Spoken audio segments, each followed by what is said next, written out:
Hello guys नमस्कार मु आपणकर रीना आज मु आपणकु गोटे कथा कहबाकू चाहूँगी जे आपण माने टेंशन कौन पाई नियंती।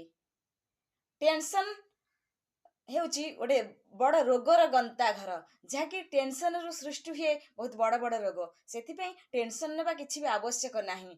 जहाँ घटुची घटिबाकू दियो कहीं ना सेटा घटिबार थिला घटिबो।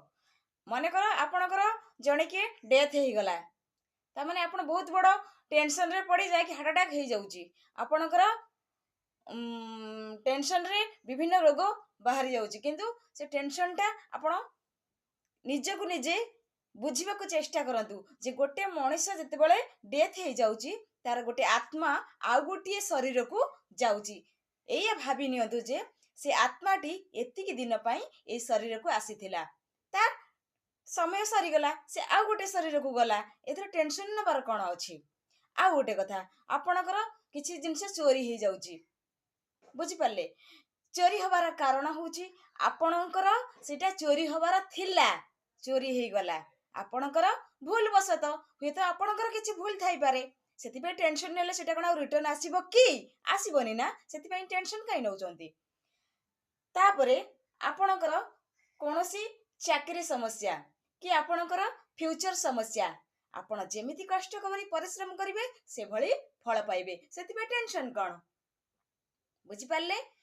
बाकी रहिला आपणकर फैमिली समस्या फैमिली रे जदी किसी प्रॉब्लम क्रिएट होउची ताहले आपण टेंशन नउचंती।